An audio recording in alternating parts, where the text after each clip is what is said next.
Hello everyone. Welcome to the first session of Hack This World 2.0. This is a live speaker session which we are going to start with, and I'm super excited to have you all over here joining us live in this stream. So first of all, a huge round of applause for everyone in the chat. Shout out to everyone. Thanks a lot for joining in, and super happy to have you all over here. I can already see the excitement in the chat. Everyone are greeting each other. That's awesome to see. I can see different emojis. So again, if you're excited, share your favorite emojis in the chat. I would love to see more excitement happening in the chat right there, Vaya. And I'll be on the lookout for all your favorite emojis in the chat. It can be hearts, rockets, squirrels. It can be anything as well. So awesome. I can see so many fire emojis, party emojis, and whatnot. So, for all of those who are not aware what Hack This Fall is all about, so Hack This Fall is a 48 hours virtual hackathon that we are going to host this fall. That is, what comes out of his name. With the dates are 22nd to 24th of October. I'll quickly bring up a banner which you can see, and the website is hackthisfall.tech. So feel free to visit the website, check out more about it, and make sure you register as well. So we are aiming to bring more beginners out there into the hackathon space. We are aiming to create more opportunities for everyone out there so that they can learn something new, build and share with their community at the same time. Pretty much about hack this fall, but few major updates. We recently crossed 900 registrations. We reached the mark of 1,000 Discord community members, and these are like wonderful achievements for all of us. We also became the MLH member event. If you can see up there on the corner, we are now MLH 2022 season official member event. And these were some of the major updates. Also, if you are a swag lover just like me, make sure to check out hackthisfall.tech/swag, which is a website, a page on our website, so that you can just grab all the swags which we have listed over there. Cool. Enough of me talking. Let me invite Nishu on the stage, who is joining us for yet another speaker live session on our YouTube. So, Nishu, would you like to introduce yourself? Thanks a lot for joining us. Sure, thank you very much. Hey everyone, I hope all of you are doing good. And I can really see the excitement in the chat and all the rocket emojis and everything. I hope I stand true to your excitement and you really go away from here by learning something. So, a bit about myself. My name is Nishu Goel. I work as an engineer at a company called Web DataWorks. Most of my work revolves around building the web with React, Angular as the frameworks that I use. And when I'm done building the rich features, right, ultimately the developer falls to a step where he has to improve his application, right, improve the performance of their application. And that's where the topic jumps from. If you've read the topic already, which is Dear Performant App, which I would now like right now, I would like to call it Dear Non-Performant App, right, because it's not very performant and we have to make it a performant application. So yeah, I hope all of you learned something out of it. That's about me. Thank you. Absolutely. We are definitely looking forward to all the learnings from this session and can't wait to get started. So if you can, I'll quickly bring the screen onto the stage. Yes, now we are good to go. And looking forward. All right. Just please confirm if I have the right screen share. Yes, Right. Thank you. perfect. All right. So, like I mentioned before, I've called it to begin with the non performant application because the idea is to bring your application from the stage where you have built all the necessary features for your application, which are required for your client or for your own project. But now you're at a stage where you want to improve it. And when I say improve it, you want to improve the performance of your application. When I say performance, that basically means in layman terms, that would basically mean the speed of your application. That would mean how much time does an image on the first render takes to load, right? Those are the naive things that come to our mind that when we're talking about the performance of our application. So if I switch the slides now and just remove the non-performant bit from here and try to make it a performant application, this is where we'll discuss all the things that come into picture. There'll be a few technologies and terminologies that will come into picture, and we'll first go through those terminologies and then see how we can work towards improving the CLS or FID and things like that. And I know you don't understand CLS for now. You might as well understand, but I don't know. So let's start. I have already introduced myself, but these are my handles. If you would like to connect with me, you can connect with me on Twitter at the Nishu Goel, and on GitHub on Nishu Goel. So yeah, let's start. Now I'll start from a scenario where I want you to imagine having the ability of moving half of your code onto some other thread in the browser, a thread which basically handles the load of your application, and keeping the some easy stuff on this earlier thread that you were using. But now you might want to correct me and say that JavaScript is single threaded, right? How would you want to use two threads? This is single threaded. There is a solution called OMT, which is off the main thread, which is where you introduce web workers. And now that's again a vast concept, which I don't want to go into right now. But there is a concept called OMT, which you could go for. But then that includes learning web workers, which is a learning curve, and you might not want to do that. So the other thing that you could do is optimizing your application, right? So ultimately, we fall down to the place where we want to optimize our application as much as we can. And this is why we are discussing performance. This is why we are checking what are the different ways of just improving the performance, not thinking about maybe, just going to some other thread or just trying to load half of your application at first and then rest of it later. So let's see what are the different ways to improve that, to optimize that. So you might see some terms here and some numbers here, right? Some figures here that you might think are all in red and don't look very promising, right? So this is the performance of my application, which I was testing. And I was done with all the features of my application. And this is, if you go to this website, web.dev, which basically uses Lighthouse as the auditing engine for your application, you will see something like this. It records the first contentful paint, and I'll explain what all these terms mean. It records that. It records time to interactive, things like that for your application, and gives you a number. And there's a specific range that should be there for example, FCP, which is the first contentful paint. And you see that this clearly shows to a developer that, okay, there's something wrong. There's either an error or some warning, right? And this was definitely not interesting or, promising to me when I tested my application first. So I went to the next step, right? I was hopeful that I'll do something with it. I went to the next step and I checked what are the possibilities or opportunities for me to improve in my application. And that's a good thing about web dev. So if you use the browser specific Lighthouse tab that's there in the network console, you will see that it gives you all the opportunities to solve, but it doesn't refer you to the guides which will help you to improve those. This is the difference on web.dev, which gives you the issues that are there with your application, the opportunities to solve, but it also refers you to the places, to the articles that would help you, to the blog posts that would help you to improve those possibilities. For example, Lighthouse says that, okay, there seems to be a lot of unused JavaScript in your application. How do you improve that? You don't know. Lighthouse told you, but you will go on probably to Google and check, or Stack Overflow and check. But a better way to do it is just look at the guide that tells you that, okay, these are the different ways that you could remove unused JavaScript using, or this is the way you can improve the accessibility of your application. You should use ARIA labels for your application. So such things would be mentioned on that. So go ahead right now. I would suggest all of you, for any application that you've built, be it using WordPress, be it using any framework, React framework that you have used, or Angular framework you might have used, or a simple vanilla application, right, which is HTML, CSS, and JavaScript, nothing at all.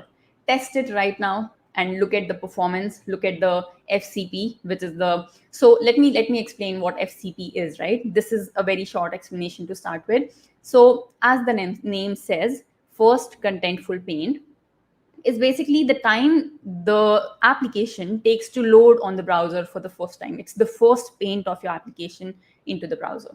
So you want to record how much time does that take. And if you have tested that right now, as I suggested, you might have seen either a lot of opportunities to work on, or you might have seen how good of a developer you are, because it shows 90% probably, right? Or a very good speed. So in all, it basically leaves you at a step where you are either very happy about it or you're either very happy about solving it in the future, right? So yeah, this is what we are going to do. And it leaves us at a stage where we are thinking, oh, there's a lot of things to solve, what to do, I don't know. So let's categorize it and understand what are the basic things that we should solve, and how should we categorize it. We can't like it can't be all scattered everywhere, right? We can't go on to solve something about accessibility first and then the next thing about performance. That will leave us nowhere. So we want to go step by step, and that's where core web vitals come into picture. And those are mainly three, which help you to focus on either loading or the stability of your application, which is the visual stability where your eyes want to look at. And then you want to focus on the interactivity of your application. And all three of these have a terminology associated with themselves. Let's look at those. The first that we have already discussed was LCP, and then there's something called FCP that we already discussed, right? So FCP means first contentful paint. LCP means largest contentful paint, which is the largest time your application could take for the first contentful render, first successful render. And you might have seen that when I was showing the performance of my application, it was somewhere around 6.4 seconds, right? Which definitely was not a good number because it showed in red. It had that warning sign, which we're not interested in. So the good LCP, or to start with, is 2.5 seconds. If your speed is somewhere around that, that's very good. And it should not be more than 4 seconds. If it is around that, that's not a very good LCP, and you definitely want to check the problems with your application. You want to check the opportunities to improve on. And something like 6.4 seconds is definitely not good, and you seriously need to work on the performance of your application, because you don't want the user, for example, let's just take the case of Amazon, right? We all might be using Amazon to order interesting stuff for ourselves. If you go to the website amazon.in and you see that the application is taking, like, for example, 6.4 seconds to load, that doesn't seem very difficult for us because we can wait that much. But imagine if it goes more than around a minute or so, how frustrating that would be, right? We would not want that kind of a user experience for our application that we have built. As a developer, you would not want your user to face that at all. So that's the LCP, and you don't want that as a developer for your application. Now, the second thing that helps with the interactivity of your application is the first input delay. And this basically means that the first time the user interacted with your application, which means either a click on your application or any button, or it could be a hover somewhere in your application, what was the response of the browser? What was the response of your application from the browser? How much time did it took, right? And the good FID here is somewhere around 100 milliseconds.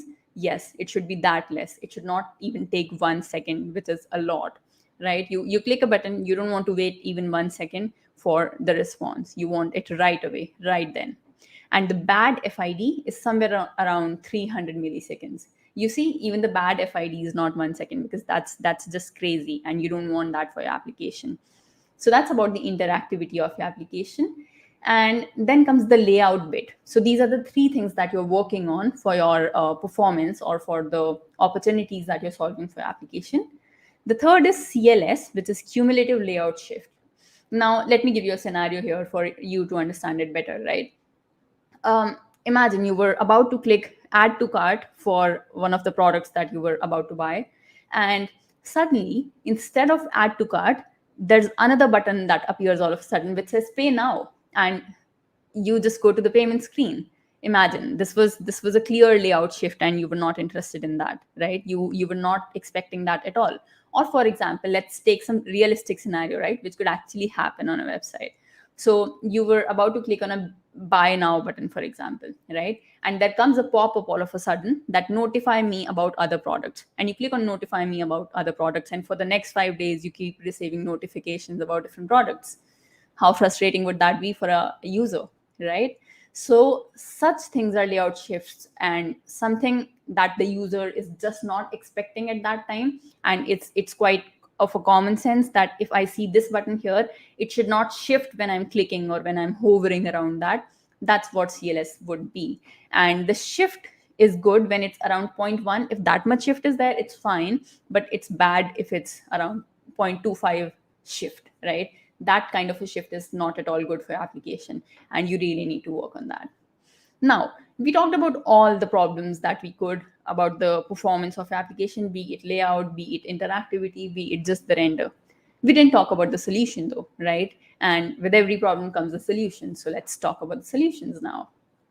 Let's work towards the LCP first of all, which was the first render of your application, or the largest time that your application took to render.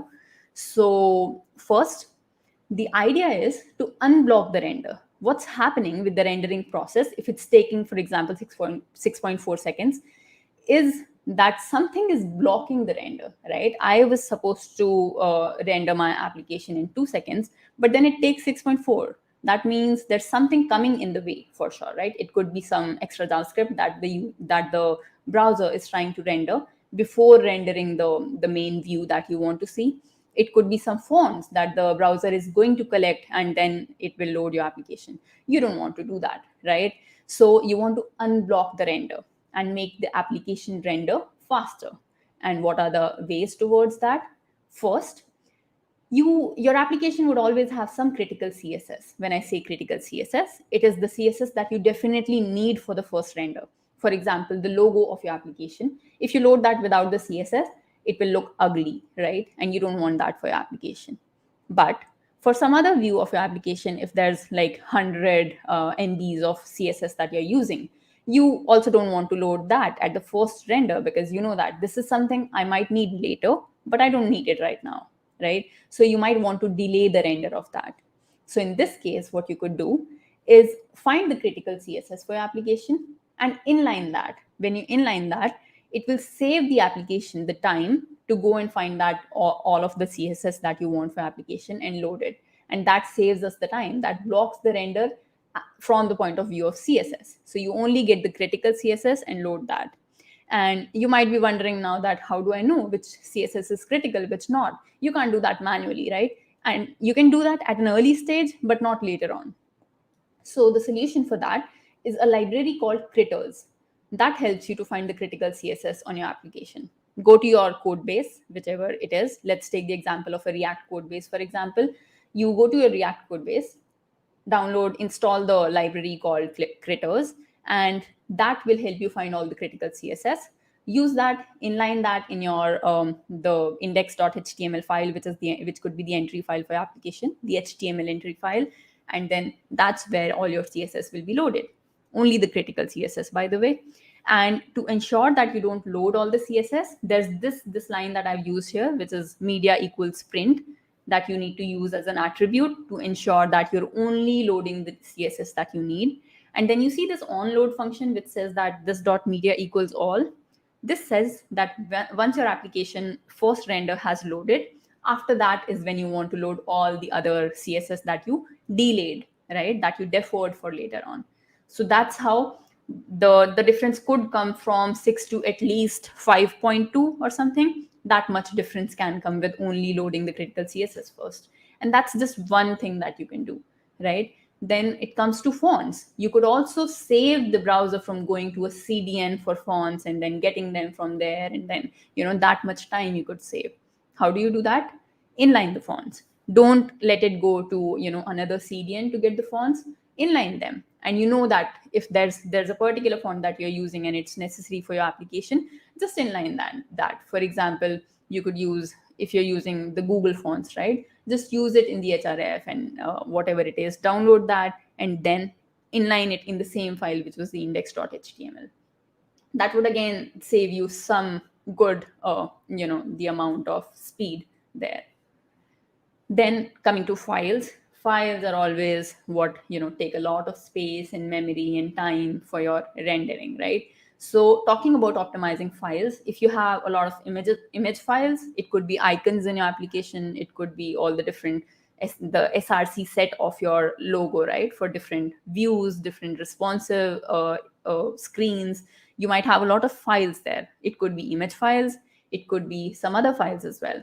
And to ensure that you're optimizing them, always ensure that those are always, the optimized images, and they are the great quality that you were using earlier, but the size is not very, big.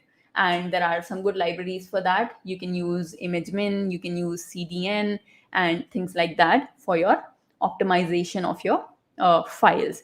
And there's a good thing that has come about images, which is the newer formats, WebP and JPG 2000, which are very well optimized already. So if you use like those formats, your application is going to being taken care of from the point of view of files. So that's about images. Using responsive files is always good. Responsive images, if you're using a mobile screen, you don't want to load a very big image which was supposed to be for a desktop screen, right? So that's about the responsiveness of your images or other files that you're using. Now, preloading always comes into picture when you're talking about improving the performance of your application. And I always like to use this example here, which is about Amazon Prime. So it's a very non-realistic scenario, but let's just try to understand the concept here, right? So for example, you go to amazon.com and you're not a Prime user, right? But amazon.com tries to load all the content on the first render. It tries to load your information about the Prime subscription or not. It tries to load anything in your settings related to your Prime account. But you would not want to do that if you're not a Prime user, right? You would want to save that time. So Amazon should leave the Prime part apart for later until you don't need it. Only when you subscribe and you ensure that, okay, this is the Prime user, when this flag is checked, for example, Prime is equal to true, when that's ensured that Prime user is there, only then should it load the content related to the Prime functionality of Amazon, right? So that's about preloading the important resources which are required at the first go, and then rest of them can be loaded later on. And to do that, you can use link rel equals preload. Lazy loading resources. This is kind of similar to preloading, but there's a little bit difference. For example, images, right? You want to load only the images which are available on the first view. You want to load them eagerly, which means the images are loading when required. But for the images that are not available on the first view, you want to tell the browser that, okay, this is not something that I need right now, and you can load it lazily, right? When after the first view is rendered, after that you can go on and render them when the user might require it. And that happens in scroll events. First of all, for example, the first view of your screen doesn't include any images, so you don't want to load it there. But then if you scroll down on your view, that's when you would need those images. So those can be lazily loaded, right? And the browser would know that, okay, the user is at the location where that image is located, and I need to render it now, right? So that is about lazy loading images. And the same applies to lazy loading iframes. And if you've worked with iframes, you would know that iframes take a lot of time to render in your application if you're hosting a video or a PowerPoint presentation in that. And again, you would want to lazily load that. Now, this was not possible earlier, but now it is. Image lazy loading was possible earlier as well, but iframes are new into this field. Then there's a very interesting thing about LCP improvement, which is serving adaptively. And this means that, for example, I'm based out of a village in India, and I don't have a very good connection. And the developer wants to ensure that for somebody in a village who doesn't have a very good connection, for example, the developer wants to ensure that I don't want to give that person a 4G image, right? Because that will take him forever to download that image or just view that image. So let me give him a 2G image, but maybe with a bit better quality. So only serve him the 2G image for that kind of a connection, and that you can check using the Navigator API of the browser, and that checks the connection effective type. If it's 4G, give the user the best resource. But if it's not 4G, if it's lower connectivity, you can serve the resource which will be available at that speed and takes lesser time to load. So this is a really good feature of serving adaptively and takes good care of the performance from users' point of view. So these are all the things that help you work towards the LCP of your application. And trust me, if not 2 to 3 the percent of your LCP from 6.4, it will definitely bring you to at least 3 to 4, which is again good, right? That's a good LCP. Anything below 4 seconds is a good LCP. Moving on, that I was talking about this connection effective type, which is 4G, which has come up here now for some reason. And now let's talk about FID, which is the first input delay. And if you were not very aware earlier, as I've talked about first input delay, this basically means when the user interacts with the browser for the first time. It could be a button click, it could be a hover anywhere on the screen. That's what the FID is. And let's see how we can improve that. The idea is to make our application interaction ready and respond as quickly as possible, because the user doesn't want to wait after he has clicked the button for like 1 second or so, or even 300 milliseconds, because that's a bad FID time. So we want our application to respond as quickly as possible.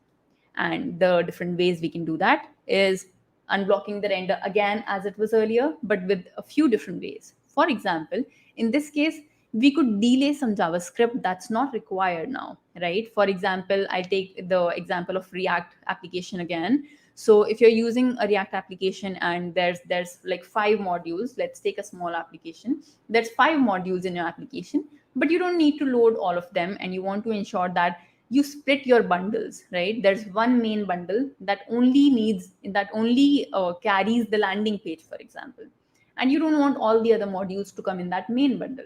You want to split your bundles, and for example, for a feature related to login, you only want to load it when the login is actually required, right? It is possible that the developer wants to just browse the products, and he doesn't really want to log in, right? Login comes at a step when he actually wants to buy it.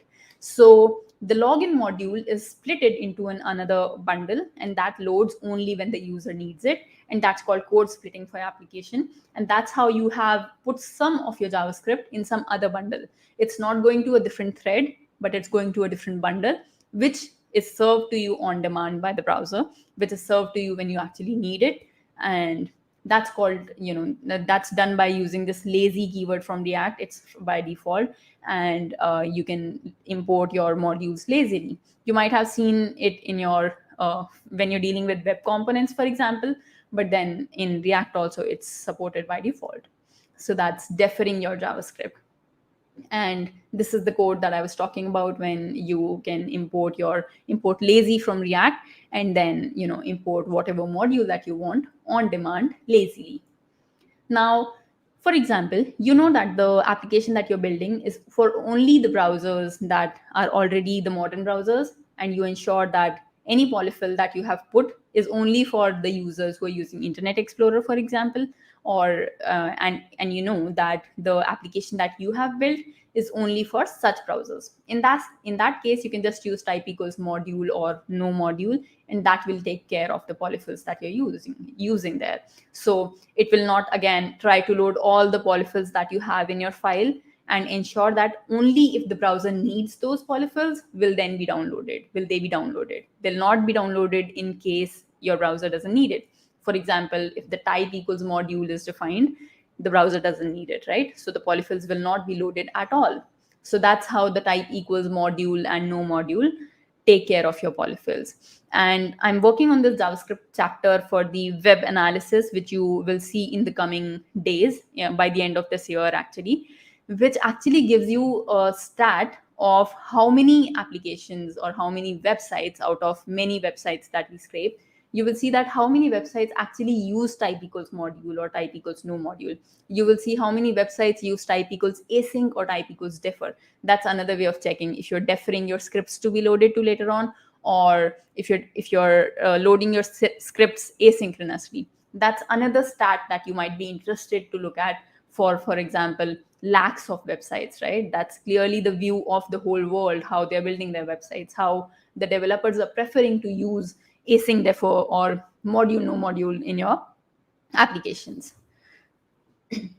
Right, so moving on, let's talk about the CLS of your application, which again we talked about, but then now let's see what actually we need to do to improve the CLS of our application. And can anybody in the chat remind me what CLS was? It is on the screen, I know, but yeah, CLS is the cumulative layout shift, which basically tells you how much of a shift is okay for an application and how much is not. And the idea is to ensure that the page elements do not jump, right? your application pleases the user's eye. You don't want the user to look at the left of your application at one go, but then suddenly at the right of your application, right bottom of your application. That's not what you want, right? You want to ensure that everything is sequential and smooth, everything is pleasing the user's eye, the user loves to work on the application. For example, if it's something to do with investing, for example, right, you want to ensure that everything is visible, that user would want to see at the first view. You don't want to bloat the user with the information that he doesn't might want to look at the first go. He's just looking at investing, he's just looking at the prices of some stocks. That's not what he wants to see right now. So there's selective rendering of your application that you should do, and that's where user friendliness comes into picture, and that's where UX is very important for your user, right? So you want to ensure that your page elements do not jump and they please the user's eye, and let's see how we can do that. A very important thing is you want to give dimensions to all your images and the videos or iframes, anything like that you're using. Because for example, if the user is using a big desktop screen, it might be perfectly well there. But if the user is using an iPad, for example, the image might jump if it's not given the static width and height.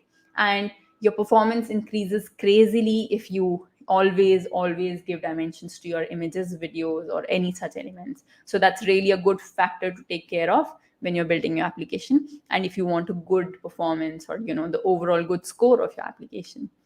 The second thing that you can do for your CLS is only show the content when user was expecting it. For example, when user clicks on the notification button, only then does he see anything related to notification.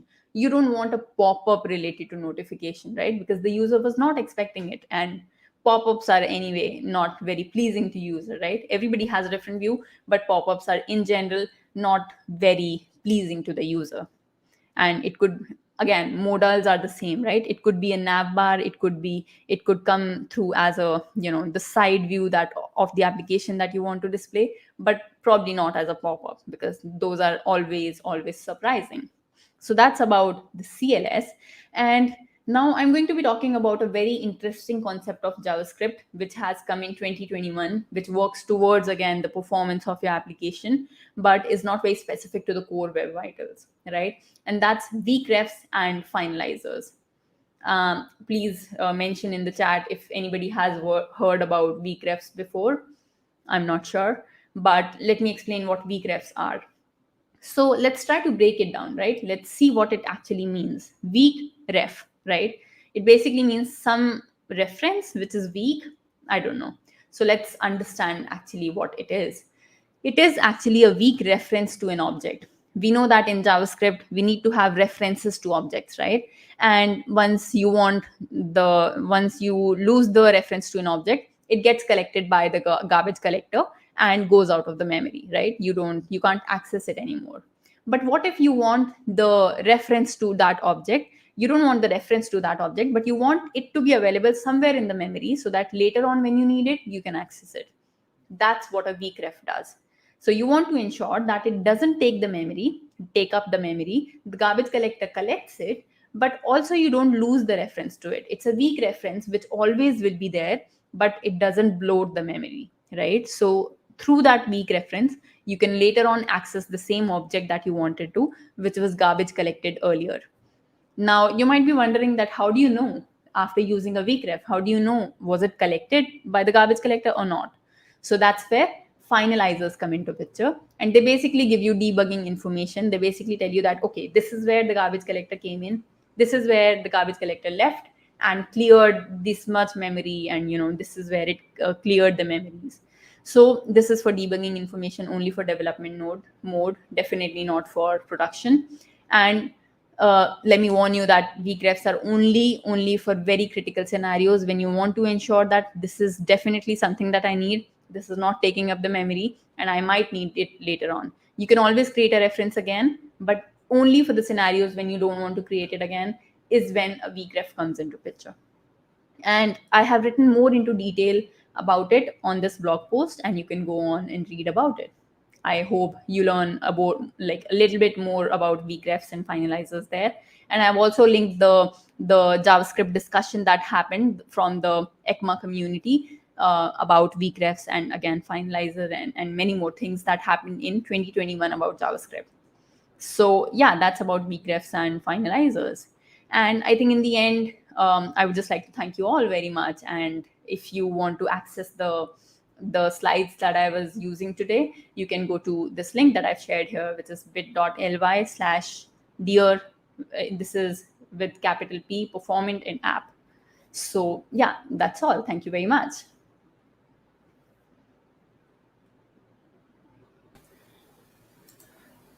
Awesome. It was, wonderful presentation altogether, and I could have stopped you earlier itself to share this thing with you, but we had so many positive comments in the chat as well. People had a lot to learn. They were quite insightful points, and let me quickly bring those points as well to the screen, which you can see. So yeah, people were definitely looking forward to this session, and after you started, sharing all those points, That's good everyone to was know. super excited. Cool. So I saw few questions as well. Let's jump onto the Q&A before moving ahead. And I saw few questions. Let me quickly bring them up. Meanwhile, if you all have any questions, feel free to drop any of them in the chat. We'll be more than happy to answer all of your questions. And let me find one question Yeah, by and I would like to add this Abdul. point that if you just ask more questions, that makes me understand that you actually understood something from the talk. So please ask away. Absolutely. Yeah. So here's a question from Abel. Are these metrics global standards accepted by all browsers and search engines, or are they primarily by Google? Also, the follow-up question is, how are these metrics decided? Like what matrix has how much weightage? Like the metrics which you shared in the presentation. Sure, that's a very good question, Abel. And I would like to say that this is specifically for Chrome, and this is the Lighthouse report that defines those metrics, those standards, which are there for either CLS or FID. But right, Lighthouse is basically a standard report that gets generated for all and kind of applies to all the browsers. But yeah, ultimately it comes from Chrome and the network tools of Chrome. Awesome. I hope that answers your question, Abel. Yes, even if you have anything which is unanswered, feel free to drop your question once again, maybe in another context, and would love to pick that up as well. So, Sheetal is asking how you started your journey. It's an interesting question. Okay, that might take like another talk, 1 hour talk, but to summarize it, that's again, thank you for your question. So I finished my engineering in 2018, and that's when I was learning Angular to begin with. That was my first framework, and I always love it. And I learned it. That's when I started writing blog posts about it. Blog posts have always been a major, part of my journey. And I've stopped doing that right now. And I criticize myself for it every time. But you should write blog posts about anything that you learn, even if it's for yourself, right? I do that sometimes even now, that if I've learned something new and I don't want to forget it, I would write it in a blog post so that later on when I come across some bug in my application, it's me whose blog post comes up, right? And I'd be excited that, oh, I had written that earlier. So yeah, blog posts are a significant part of your journey, everyone's actually. And yeah, that's when I started talking about whatever I was learning, right? So from there started that's when I got my award, the Google Developer Expert Award and the Microsoft Most Valuable Professional Award. Definitely, I can't agree more on, writing blogs and sharing your journey with others as well. Because when you write, you learn more from your experience Exactly. itself. And Exactly. in And, future, and yeah, I go was just ahead. saying in future as well, if we get stuck somewhere, we can definitely go and look out what things we did in the past and what were the steps we went through. And it helps a lot, definitely. Of course, your skills of writing and everything all together. But yes, you were saying something. Yeah, exactly. And I was just adding this point that this is a learning journey, right? This is forever a learning stage that we are at. So even after like 10 years, I'd say the same thing, that I'm trying to write more blog posts. I'm trying to learn more. Whatever I've learned, I want to write that. So if you share whatever you've learned, I think it stays more in your head. So that way, I think it's more helpful. If we neglect the part, where you get awards and you get recognition and you get to teach people, right? Let's forget all of that. And if we become very selfish and just think about ourselves, in the long run, it helps you with all that learning that you have learned for yourself and given others. Definitely. Cool. Can we optimize CLS? Yes, so I mentioned a few points around that, which is by giving a static width and height to your image resources, your video resources, so that you always ensure that your images are not jumping for different responsive screens, right? That's one. The other thing is you want to ensure that there's, for example, for your React application, you have written many tests, right? It could be just tests that you have written, which ensure that there's no other component that renders. I'm talking about components because it's always components when you're dealing with frameworks, right? So you want to ensure that your tests cover the scenario that only this component, which is one component, is rendered and no other component is being rendered at that particular scenario, which ensures that you're not showing anything else to the user when you're showing, for example, a add to cart page, right? Absolutely. We do have one general question as well. Like, what are your tips for anyone who want to start their journey with React, basically? Just do your own blog, for example. Just build your own profile with React. If you come up across any errors, you have Stack Overflow. At the end of the day, you have great Udemy courses, Pluralsight courses, that you can refer, right? And Pluralsight has this great thing about announcing a free weekend every now and then, right? So you can always go to Pluralsight on a free weekend and Yeah, just learn some stuff from there. You can all you I think you also have the option of downloading the courses. So if you don't want to cover it only on that weekend, you have many more weekends to cover it on. And I am a lover of Pluralsight content, right? It's always to the point. It helps you learn. I learned Angular from there. So awesome. Just start. Don't wait. If you need to start, just do it. And again, one more general question. Any tips for first year students? yeah, enjoy. I mean, yeah, I'm just kidding, but yeah, enjoyment is always a part of it. But I think I'll take from my example that I used to do and I should have done more, is participating in events. If you're interested in the coding side of things, right, then participate in events which Google and Microsoft does in colleges. For example, I participated in Microsoft Imagine Cup twice when I was in the university, and we went to nationals for both of the Imagine Cup competitions. And that's where I connected to people who are now, who would later become my mentors or, my colleagues and so on. So, yeah, you always need to plant that seed, which later on becomes a plant and then helps you in your Yeah, career. So I think for me that was Imagine Cup, and I think Google also has many more competitions that they do in universities. absolutely wonderful answer. I would also personally say that just explore whatever you can do, because first year you are new to the branch which you have opted for, and just explore things, connect with more like-minded people. Go to events, grab those opportunities, and all together everything which comes into the path. Yeah. Again, which framework would you suggest the students to learn? I Um, should, if, yeah. So if it's I about the assume we'll say skill, Angular or something else. no. I'm not biased that way. So I'll say if you're still a student, whatever you feel easy to start with, do that. You could feel that Angular has a lot of stuff to learn, or you could feel that React seems very tough. It's all JavaScript. So it depends from person to person. So if you're still a student and you Yeah, have the option of choosing the framework for you, because later on you'll not have the option, right? You'll have to go for the yeah, framework that either the industry needs, either the client needs, or whichever gives you more money, basically. So right now, when you have the option to choose it, choose something that you feel easy, that gets you started at least, right?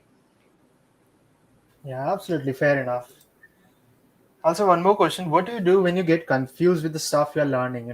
For example, if you're stuck somewhere, if you're not getting the proper answer or anything else as well. So if it happens during the day, I get all frustrated and just keep on trying to solve it.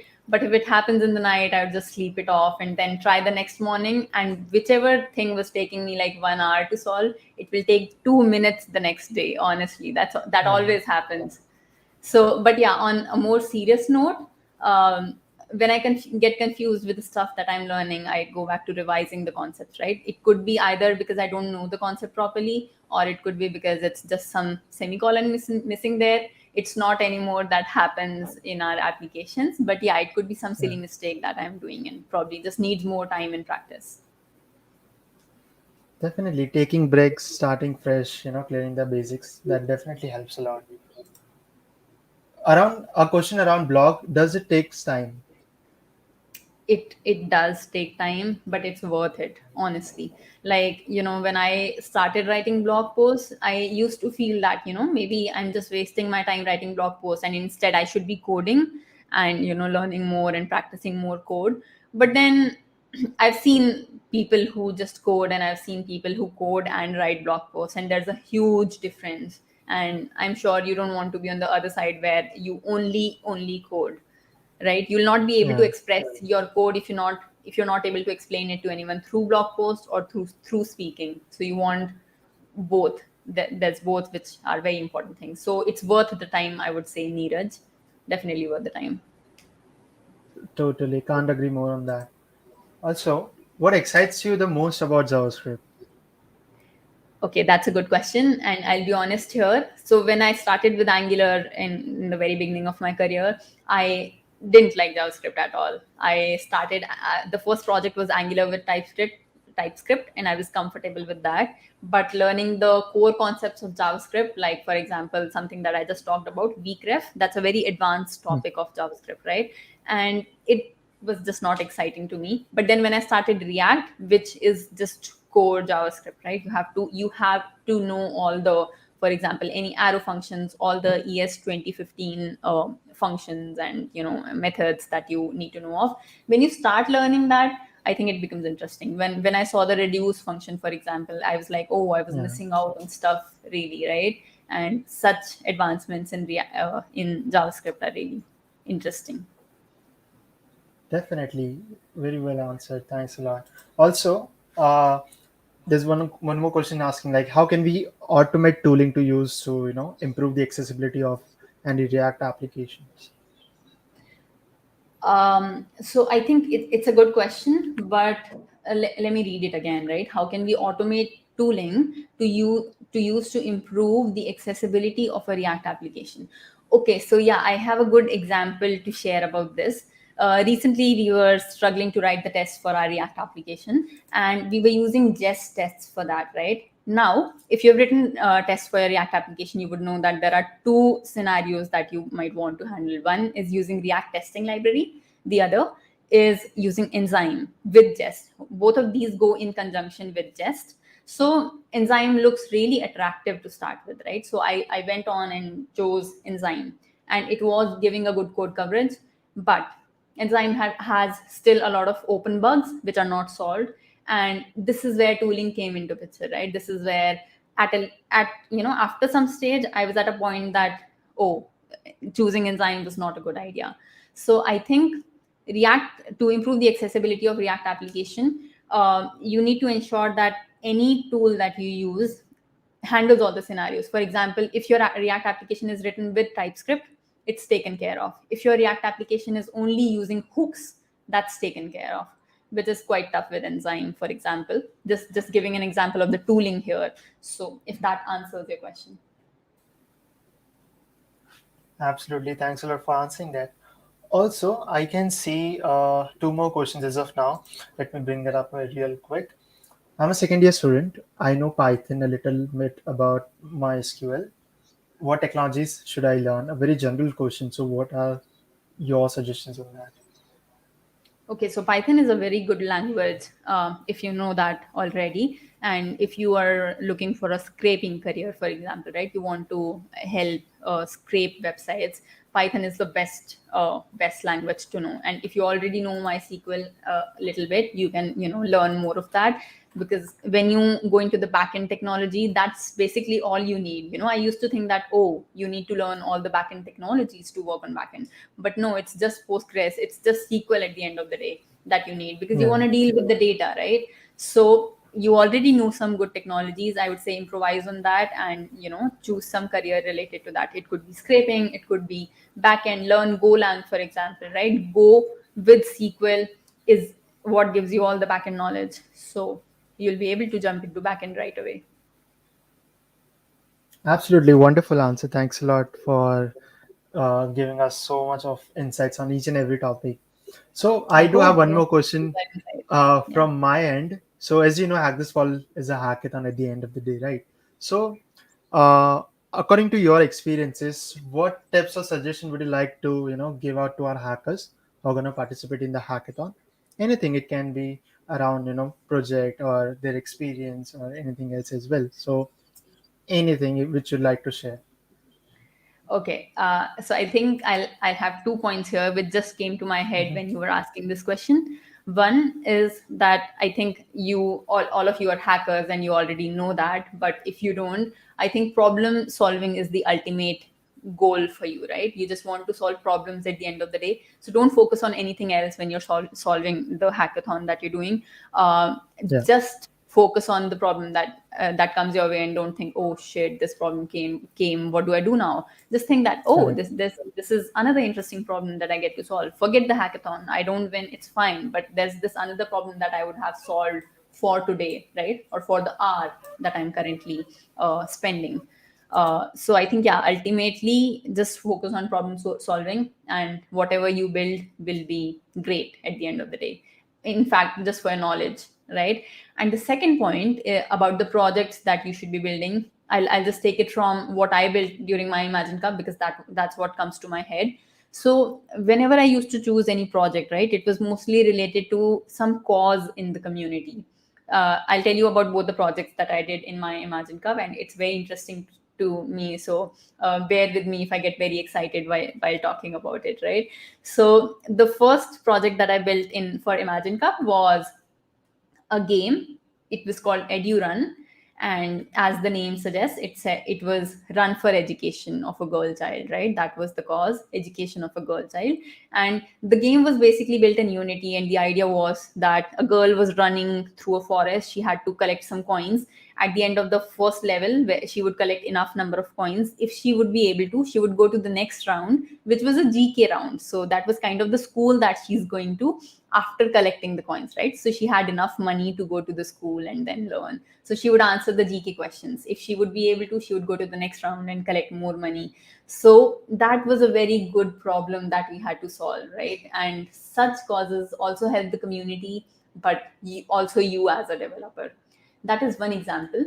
The other example was related to the women's safety, because I was building it around the time, we were building it around the time when women's safety was a lot into, into news. And it was an app, it was not a game. It was called Are You Safe? And the idea was, you build an app, you keep it in your pockets, and wherever you go, to whichever city, any new city or any vacation that you go to, the app sends you notifications when you are in the geolocation of a danger area. So for example, let's talk about Delhi, right? You have the app in your pocket. I mean, it's open in the background, it's not even open in the background. It sends you push notifications when you get into an area where there are less people, for example, where there's no metro, for example, right? Or where there have been harassment cases before. So from the history, or from the pattern that you have, that okay, there have been some bad cases here, and this is not a very friendly area to women, and you might want to just be aware of that area before going to that space. And there was one more feature that we wanted to add to it, but were not able to due to time constraint, which was that, in the danger area, if the map suggests that the person has been a danger area for some time, some long time, and the person has not responded on his phone, like the app asks the person, the user, are you safe? And the person doesn't respond. If he doesn't respond twice, the app would send notification to your parents, or whatever your family members are. So you add like two emergency contacts, and the app would send notifications to those people if you have not responded. So that was kind of the idea, and again, that was a very interesting problem. Now you see that how it has gone more to the community side of things and not just code. This is where code also becomes very interesting. So I think you should take such problems when choosing the project for yourself. Yeah, that's all about what I have to say. Definitely, I really loved all the interesting concepts which you brought up, and at Hack This Fall as well, we are aiming to solve the shared struggles of our society. We are not aiming to solve all those big problems, but solving the problems which we as a community members, or maybe our parents, our friends, or our society is facing every day. So focusing on them and finding a good solution around the same is what our aim is as well. So thanks a lot for sharing those wonderful ideas. I'm sure like all the hackers will definitely be inspired, because not everyone have might be able to join live, but this will be recorded and will be uploaded on our YouTube channel as well, so they'll be watching the stream in their free time as well. That's good. Awesome. So let me see. Yes, I see one more question. Lots of question. I'm loving it. I What am do you loving think it is as better well. Let it profession? come. Yeah. Oh, like what's the better profession according to you, data scientist or data engineer or a developer? And yes, it's absolutely fine if the question is off topic, even if it's general. We are more than happy to answer it. Right. So you're asking which is a better profession to pursue, data scientist or data engineer or a developer. So I don't know about data scientist. I've never been a data scientist, but what I know is it's definitely a good place to be at. You're doing a lot of stuff with data. You're probably using supervised learning. You're dealing with the patterns of the technology. You're helping the machines help you. And machine learning is always interesting, right? When you have a lot of data to teach you, or a lot of data to teach the next set of data what to do. So that's what I'll talk about, the data scientist bit of it. Data engineer is a very good place, good as well as frustrating place to be in, because when you're dealing with data, you have all those unexpected problems that come into picture, and you just can't do anything about it but just get frustrated and just try to solve that at the end of the day. And when the QA comes back with the data issues, right, that is again frustrating as well as good for your learning and growth. That's the bit I'll say about the data engineer. And as a developer is basically someone who could also be a data scientist or a data engineer. So developer is a very general term, as such. And I'd just say, if you're talking about being a web developer or a backend developer, right, maybe you're using Node.js, you're using Golang as the on the backend technologies, or you're using frameworks or JavaScript on the web side of things. um, there's one thing that I would say, which is it's very materialistic in the sense that you get to see what you do and it's very visible, right? So it might give you that sense of achievement at the end of the day. If you built a website, you would know that, oh, okay, this is my project, this is what I'm working on. And other fields could be more, they would keep on going, and your work will not be very visible, but end of the day, it makes you learn. So I'm not sure if that helps you, but that's my idea of these three, professions. Great insight. I would also answer it in around the same points as well. But again, for anyone who are looking forward to pursue any profession, I would just say one thing: that try to explore it as much as you can. Try to see if it interests you actually, or you are just going ahead with the buzzwords. So if you can do that, that will be a great help to yourself. Yeah. Awesome. I do not see any more questions as of now. Even if you have, you know where to reach out. You are already part of Discord. If you aren't yet, make sure you join the Discord server as well. Nishu, one more thing. If someone have any questions and want to reach out to you on the specific topic where they can connect with you on Twitter or on anywhere else. Right. Let me just mention my handles here, right, which you can share with everyone.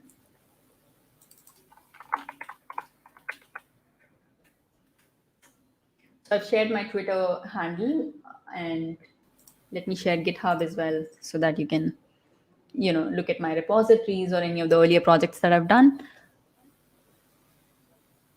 Sure thing. I've already shared your Twitter in the chat. I'll also share the GitHub. Yeah. So yeah, guys, don't please reach out to me if you have any questions. It could be off topic, but yeah, we might be able to help each other. If there's something that you want me to know, please let me know. If there's something that you want to share and that was a part of your learning, I would love to know. Nobody says no to learning, right? I would always want to know about your experiences. And if you've done Rust, for example, that's the technology that I'm currently exploring. So if you've done that, so we can all help each other. Let's help each other. Definitely. I guess Janki, your question has been answered. If you can rewind this stream and check it once again, that would be great. And also, while Nishu was saying about sharing your learnings, one thing which you can definitely do right now is go onto Twitter, take a quick screenshot of this live stream, share the top three learnings which you have taken away from this live stream, so that when you share it with the community, even those who haven't been able to join this stream, they can know something, they can learn something new from your tweet, right? So this is how you can add value to the community at the same time. So That's feel free to take creative. this screenshot. We'll give you a quick smile, Nishu, if you can as well. And yes, feel free to take the screenshot, and you can share it on socials. Share the top three takeaways from this stream. Tag Hack This Fall. You can tag Nishu. I've already shared the Twitter profile in the chat. And yes, would love to see all your learnings, all your takeaways. Cool. That was pretty much about it. I can't see further more questions. But thanks a lot, Nishu. It was indeed very insightful session, and the entire Hack This Fall team and all the hackers out here are super glad to have you joining us. Looking forward to staying in touch with you, and yes, thanks a lot once again. Yeah, thank you everyone very much for joining and being so passionate about learning. I see a lot of questions and emojis in the chat. That makes me excited already and, wanting to do another session. So yeah, such energy is always good for our learning and the next coding activity that I'm going to do after this talk. I would be very excited while doing that, right? I'll not be frustrated very easily. And I think the same for you. So yeah, thank you, Siddharth, for having me. It was a really great opportunity for me as well as for everyone, I guess. Absolutely wonderful. Thanks a lot, Nishu. All right, thanks everyone once again for joining in. We have already shared the feedback form link in the chat. Make sure you fill that up. We'll also be assigning the certificates to all of those who have filled this feedback form. And other than that, make sure I've registered for Hack This Fall as well. All the required links are there in the description. Make sure you check that out. We are super close to hit 1,000 registrations, and we can't wait to celebrate that particular mark with all of you. For further coming sessions, make sure you check out the schedule page. It's on the website, hackthisfall.tech/schedule. And this is the Discord link, discord.hackthisfall.tech. Make sure you join there. Every Wednesday at 9 p.m. IST, we do have HTF Connect, which is a very informal and welcoming space for everyone to connect with the hacker community and just share their achievements, learnings, and connect with like-minded folks. Once again, not to forget, not to leave this. On your swags, grab your swags, digital as well as in person, which we will send at your doorstep. So make sure you check them out as well. And apart from that, I'll take a leave from here.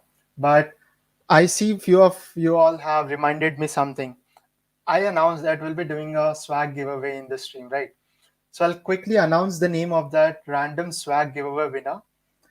And I do not have any drum rolls or any music behind me. But what I'll do is I'll quickly announce the name, and it is, let me bring up his name on the screen itself. Oops, wrong name. Sorry. Yes. So the swag giveaway winner is Ishan Gupta. Thanks a lot, Ishan, for being super active in the chat, asking questions, helping others, and everything which I've done so far. Thanks a lot for doing that. You're the giveaway winner from this live stream. Make sure you DM me on Discord, and I'll guide you with the further steps to redeem your swag. But yes, thanks once again, everyone, for joining in. I'll take a leave now and hoping to see you in further coming sessions. Take care, everyone.